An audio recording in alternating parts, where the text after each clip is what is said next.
Pendidikan Agama Katolik dan Budi Pekerti kelas 2, pelajaran yang kelima, Kisah Kain dan Habel, oleh Ibu Guru Lidiana Safrina, SD PPK Kristus Raja Dok 5 Jayapura. Halo hai anak-anakku kelas 2. Gimana kabar anak-anak?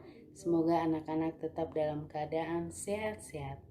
Anak-anakku, berjumpa kembali lagi bersama dengan Ibu Guru Lady dalam video pembelajaran pendidikan agama Katolik dan Budi Pekerti kelas 2. Anak-anak, hari ini anak-anak belajar pelajaran yang kelima, yaitu Kisah Kain dan Habel.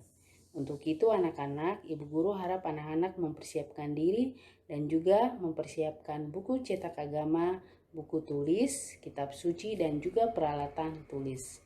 Nah anak-anak, sebelum anak-anak menonton video pembelajaran, mari terlebih dahulu kita berdoa. Marilah kita siapkan hati kita untuk berdoa.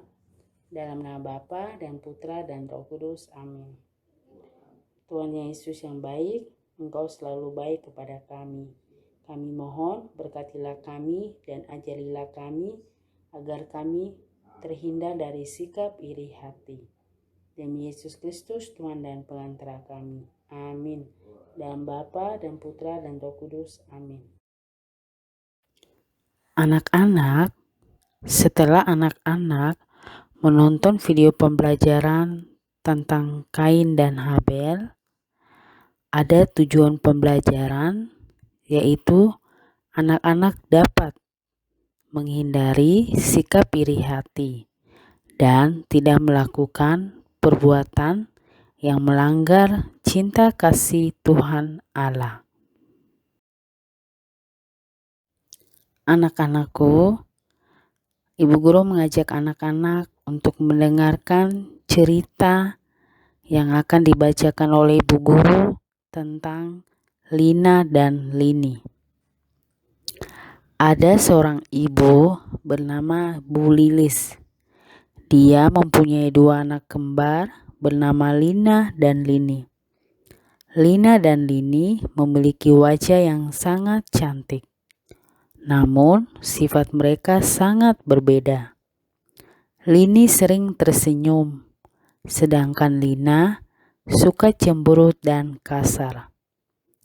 Lina selalu iri kepada kakaknya karena orang lebih menyukai kakaknya itu.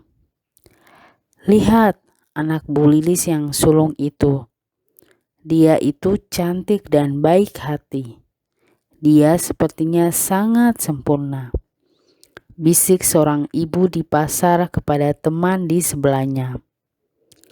Lina semakin iri terhadap Lini. Ia tidak mau bicara dengan Lini dan ibunya. Kenapa sih kakak Lini aja yang selalu dipuji orang? Gumam Lini dan kesal. Suatu hari, Bu Lilis membelikan bando yang cantik untuk Lini. Bando itu sebenarnya juga mau dibelikan untuk Lina, tetapi Lina berambut pendek sehingga tidak cocok memakai bando itu. Aku punya ide agar Kak Lini dibenci orang, kata Lina dalam hati ketika dia sedang berbaring di atas kasur. Besoknya Lina menjalankan rencananya. Dia memberitahu kepada semua orang rahasia terbesar kakaknya, yaitu bahwa kakaknya jarang mandi karena takut air dingin. Semua orang pun merasa jijik. Jadi Lini itu malas mandi ya? Ternyata dia itu jorok. Di balik kecantikan dan kebaikannya, dia ternyata malas mandi. Bisik ibu-ibu semua. Lama-kelamaan berita ini makin menyebar. Ketika Lini lewat, semua orang memandangnya dengan tatapan jijik sehingga membuat Lini heran. Lina pun sangat senang melihat hal ini. Dia berpikir bahwa pasti sekarang semua orang akan memujinya. Tetapi perkiraannya salah. Lihat, itu adik Lini. Kakaknya saja malas mandi. Pasti adiknya juga begitu. ejek ibu-ibu ketika Lina lewat di pasar. Lina menyesal karena telah membongkar rahasia keluarganya. Dia berjanji tidak akan melakukan ini dan tidak akan iri lagi terhadap kakaknya Lini.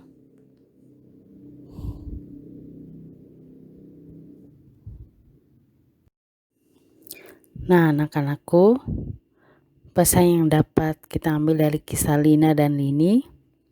Yang pertama, kita tidak boleh iri hati. Karena iri hati adalah perbuatan yang tidak baik. Sikap iri hati dapat menimbulkan niat jahat, kebencian. Iri hati tidak disukai oleh Tuhan Allah. Anak-anak tahu tidak apa itu iri hati? Iri hati adalah perasaan tidak senang melihat orang lain mempunyai kelebihan atau mendapatkan kebahagiaan.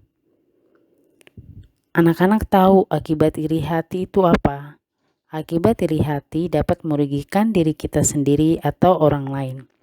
Kita akan dijauhi teman, dimarahi orang tua atau guru. Karena perbuatan iri hati telah melanggar cinta kasih Allah. Nah, anak-anak, sikap iri hati dapat menimbulkan kebencian. Ketika kebencian sudah ada dalam hati kita, maka akan menimbulkan pertengkaran, perkelahian, bahkan pembunuhan yang terjadi di masyarakat.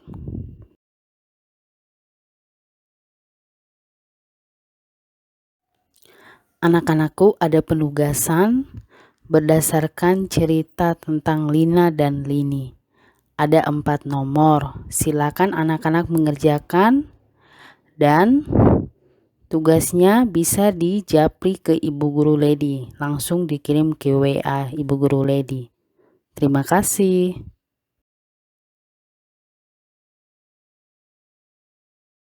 Anak-anakku, Ibu Guru mengajak anak-anak untuk mendengarkan cerita yang Ibu Guru Lady akan ceritakan.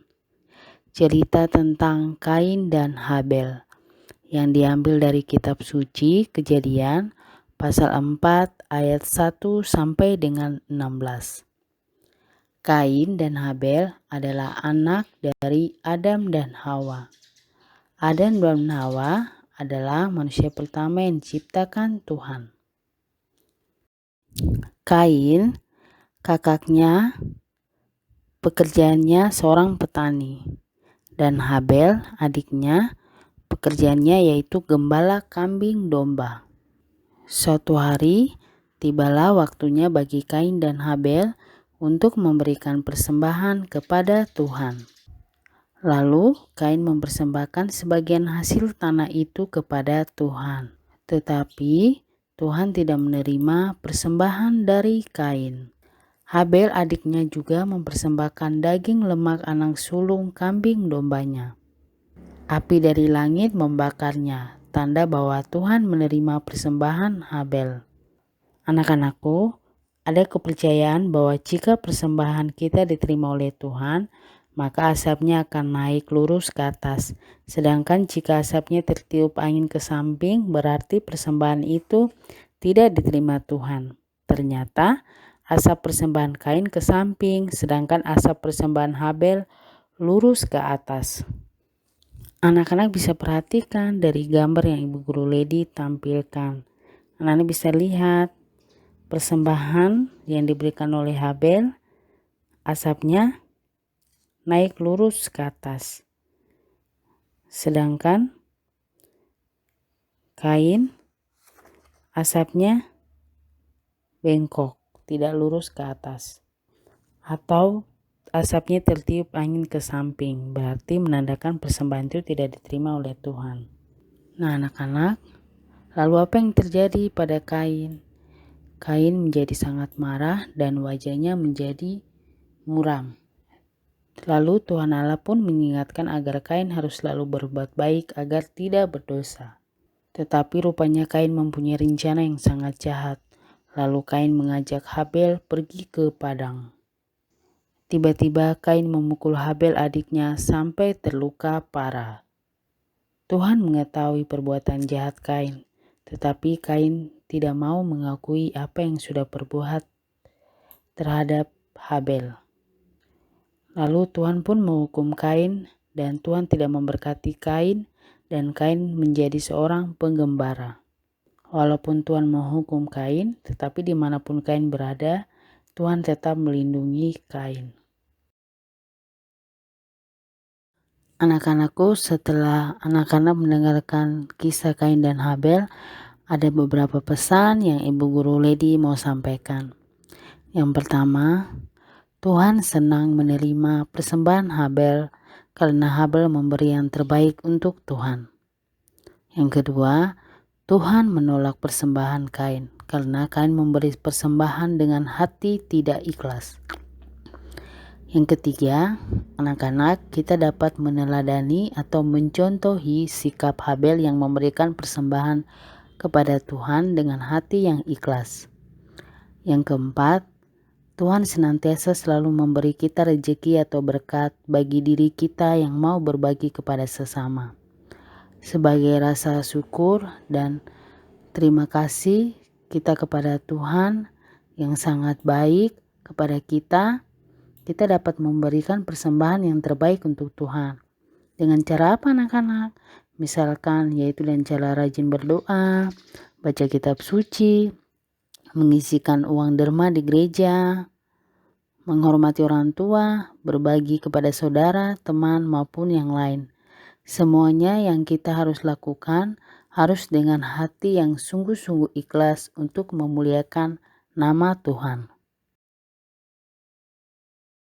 Nah, anak-anakku, ada kesimpulan yang dapat kita ambil dari pelajaran pada hari ini, yaitu yang pertama, iri hati merupakan perbuatan tidak baik, perbuatan yang tidak disukai oleh Tuhan Allah. Yang kedua, iri hati dapat membawa bencana bagi orang lain maupun diri sendiri. Yang ketiga, Tuhan Allah tidak menghendaki kita sebagai manusia untuk bersikap iri hati terhadap sesama. Yang keempat, kita harus menghindari diri dari perasaan iri hati. Yang kelima, iri hati dapat menimbulkan niat jahat, permusuhan, kebencian, pertengkaran.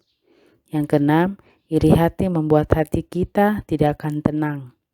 Yang ketujuh, Tuhan menghendaki kita untuk selalu berbuat baik dengan semua orang.